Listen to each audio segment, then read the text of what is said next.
ተመልካቾች እንዴት ናችሁ? ደህና ናችሁ ወይ? ለሰጣችሁ ሐሳብ አስተያየት ሁሉ ከልብ እያመሰገንኩኝ ክፍል 3 የገበያ ህይወት ታሪክ ደግሞ ዛሬ ይዤ መጥቻለሁ ማለት ነው። እስከመጨረሻው ድረስ አብራችሁን ቆዩ። እንግዲህ ነገሩ እንደዚህ ነው ውዶችዬ። ባለፈው እንግዲህ እናቴ ጸበል እንደሄደች አባቴም ጸበል እንደሄደ ነግሬያችሁ ነበረ። በመጀመሪያ ደረጃ ክፍል 1 እና ክፍል 2ን ካላዳመጣችሁት ይሄኛው ሊገባችሁ ስለማይችል ክፍል 1 እና ክፍል 2ን ጊዜ ያላችሁ ሰዎች ብታዳመጡ ታሪፍ ነው ብዬ አስባለሁ። ለኔም ለናንተም እንማማርበታለን ብዬ ነው ይሄን ህይወት ታሪክ ይዤላችሁ የመጣሁት ማለት ነው። ወዳችኋለሁ። አሁን ቀጥታ ወደ ጉዳያችን ንግባ። እንግዲህ ነገሩ እንደዚህ ነው ውዶችዬ። እናቴ ከጸበል ተመለሰች። እናቴ ከጸበል ከተመለሰች በኋላ ቤታችን እንደነበር አላገኘነው። ቤታችን እንዳልሆነ ሆኖ ነው ያገኘነው።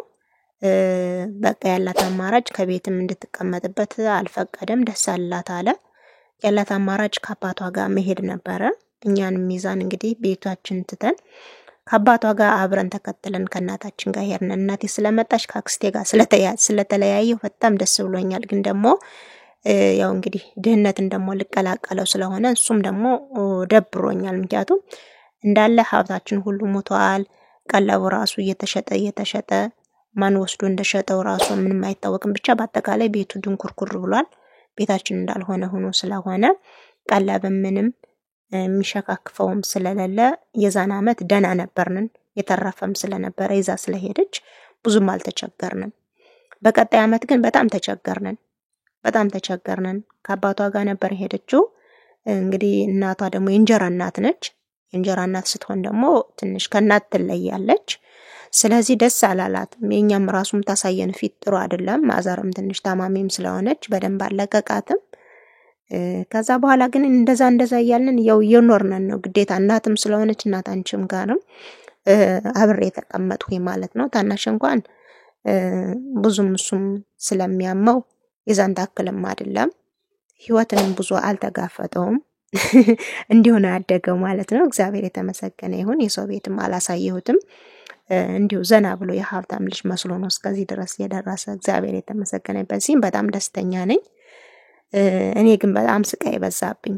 በጣም ስቃይን ተቀበልኋት፣ መከራን ተቀበልኋት፣ ራብን ጥማትን ተቀበልኋት። በጣም ህይወት ለኔ ከባድ ነበረች። በቃ የቤተሰቦች ኃላፊነት እኔ ላይ ነው የወደቀው። በጣም ከባድ ነበር በዛን ሰዓት።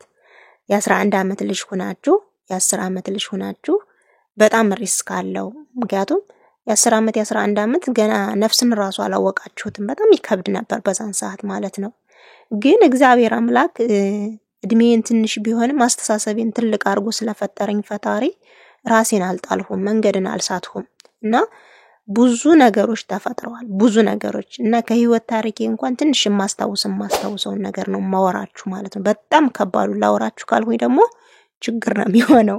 ስለዚህ የማስታውሰውን ወደ እናንተ ይዤ የምመጣው ማለት ነውና እናቴ ከእንጀራ እናቷ ጋር ቤተሰብ ጋር ስትሆን ከአባቷ ጋር እኛን ጥሩ ፊት አታሳየንም ነበር። ይረበን ነበር። እንጀራ ራሱ ትራፊ ነበር የሚሰጠን ማለት ነው። እኛ ደግሞ እንግዲህ ድና ቤተሰብ ልጅ ስለነበርን እንደዚህ አይነት ነገር ብዙ እንትን አይለም።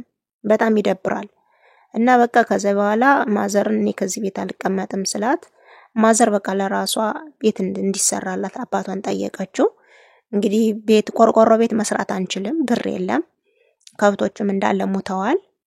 ስለዚህ ያለ አማራጭ ሳር ቤት መስራት ነበር። ሳር ቤት እንግዲህ የገጠር ልጆች የሆናችሁ ታውቃላችሁ። ሳር ቤት ከሰፈር እንጨት ተለማመነ።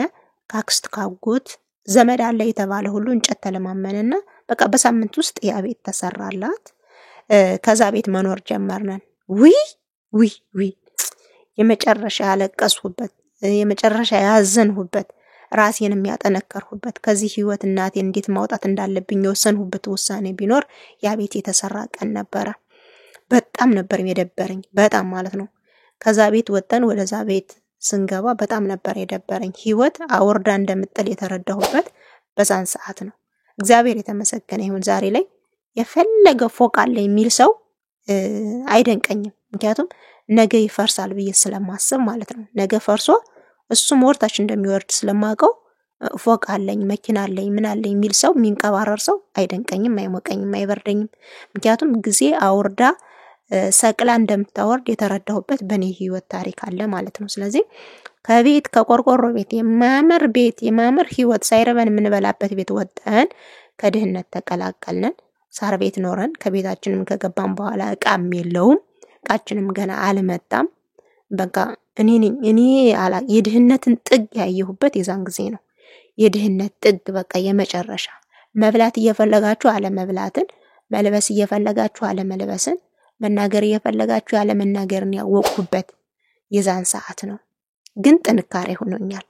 ህይወት እንዴት ማሸነፍ እንደምችል ከመስረቅ ከመዋሸት ከመቅጠፍ ይልቅ ሰርቶ ሰው መሆንን የተማርኩበት ይሄ የህይወት ታሪኬ ነው፣ የራሴ ማለት ነው። እግዚአብሔር የተመሰገነ ይሁን። እና ወዶችዬ ያን ህይወት ስንቀላቀለው ማለት ነው የምሬ ነው በጣም ነው የተሰማኝ የነበረው፣ ግን ጥንካሬ ሆነኝ። ከዛ በኋላ በቃ ማዘር ራሷን ማሳመን ነበረባት፣ እሷም እኔንም ማበርታት ነበረባት እና እኔን አበረታችኝ። ልጅ የምታሳልፊልኝ አንቺ ነሽ፣ በቃ አንድ ተስፋ አድርጌው ያለ አንቺን ነው ትለኝ ነበር በዛን ሰዓት ማለት ነው። በጣም ወጣትም ስለነበረች እሷም የሰው ስፌት መስፋት ጀመረች፣ ጥጦችን መፍተል ጀመረች። በቃ እፈትላለሁ፣ የሚያስፈትል ሰው ካለ እፈትላለሁ እያለች በዛ 30 ብርም 40 ብርም 50 ብርም ማግኘት ጀመረች። ስፌትም ይሰፋል። ደህና ስፌቶች ከተሰፉ አሪፍ ዋጋ ይሸጣሉ። በቃ ህይወትን ተቀላቀልናት። መብላት መጠጣት፣ የሰው የተሻለ ኑሮ ባንኖርም ጎዳና ላይ አልወደቅንም። ህይወትን ሀብለን ተቀላቀልናት ማለት ነውና በጣም ከባድ ነበር በዛን ሰዓት። እኔም በቃ ከዛ ህይወት ውስጥ መውጣት ነበረብኝ። ከተማ መግባት ነበረብኝ።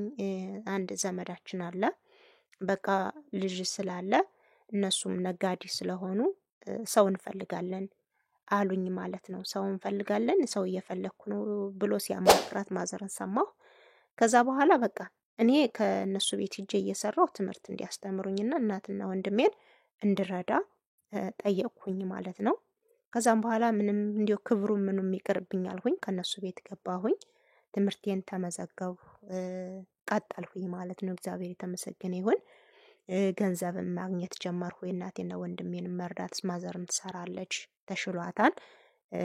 እኔም እነሱ መርዳት ጀመርሁ። ትምህርቴን መከታተል ጀመርሁኝ። እግዚአብሔር ይመስገን። እና እንደዛ ሲሆን ማዘር ከምሰጣት ብር ላይ አተርፋ በስሜ በጎችን ገዛችልኝ። ታናሽ ወንድሜም ተሽሎታል፣ በጣም ደህና ሰው ሆነ። እሱ እንዲጠብቅ እንዲያቆምልኝ እያገቱ እነሱ እየጠበቁ እየተንከባከቡልኝ፣ ብሬንጥም አተላም ምንም የሚሰጣቸው ከሆነ እነሱ እየተንከባከቡልኝ እነዛ በጎች ቤቱን ሙሉ ሞሉት። እግዚአብሔር ይመስገን። ከዛ በኋላ እነሱ እኔም 4-5 ዓመት እዛ ቤት ቆየሁኝ። ትምህርቴንም እየተማርሁ ትንሽ ልወቅ ብዬ እየተማርሁ ነበረ። ግን በጣም ስቃይ ነበረ። በጣም ስቃይ ነበር። ያን ሁሉ 4 ዓመት 5 ዓመት ሙሉ ሳሳልፍ እነሱ አዲስ ልብስ ሲለብሱ እኔ ልብስ ስለሌለኝ አለቅሳለሁ። በዓል ሲደርስ ደስ አይለኝም። እነሱ ልብስ ስለሚለብሱ ስለምቀና በጣም አለቅስ ነበረ። እኔም እኮ ድሮ እንደዚህ ይገዛልኝ ነበር እያልሁኝ አለቅስ ነበርና ይህን ሁሉ ለማዘርም አልነግራትም። ከእናቴም ጋር መሄድ አልፈልግም። ምክንያቱም የእናቴን ሁኔታ ሳይ በፊት የነበርንበትን ሳነጻጽር በጣም ስለሚሰማኝ ከእናቴም ጋር አልሄድሁም። ያው ብር ሲያስፈልጋት ራሷ መጣ እንድትወስድ አደርጋለሁ እንጂ አልሄድም። ለብዙ ዓመት አላየኋቸውም ማለት ይቻላል። እኔ ብር ሰጣቸዋለሁ፣ እነሱ ናቸው ህይወትን የሚኖሯት ማለት ነው። ከዛ በኋላ እነዛ በጎች በጣም ረቡልኝ። ወደ 8,000 ብር ምናምን ሆኑልኝ ማለት ነው ተሽጠው። እኔም እድሜ 15 ዓመት ሆነ። እድገት መጣ፣ ጉርምስና መጣ። እናቴና ወንድሜንም የድህነት ህይወታቸውን ቀጠሉ። እኔም የሰው ቤት ህይወቴን ቀጠልሁኝ። እነዛ በጎች ተሽጠው 9,000 ብር 8,000 ብር ሲሆኑ ዓለምን ነው የጨበጥኋት ማለት በእኔ እድሜ በዛን ሰዓት ያን ሁሉ ብር መያዝ ማለት በጣም መታደል ነው። እኔ እንጃ የሻላሙዲ የሆንሁ አይነት ስሜት ነው የተሰማኝ። መስራቴ እንዴት እንደሚያስከብረኝ ያወቅኩበት ያን ብር የያዝኩበት ቀን ነበረ። ከዛ በኋላ ያን 8,000 ብር ይዤ ግን አርፌ አልተቀመጥኩም። ከዛ ከነበርኩበት ከዘመድ ከሰራተኝነት ህይወት ውስጥ ወጥቼ የራሴ የሆነ ነገር እንዲኖረኝ ይፈልግ ነበረ።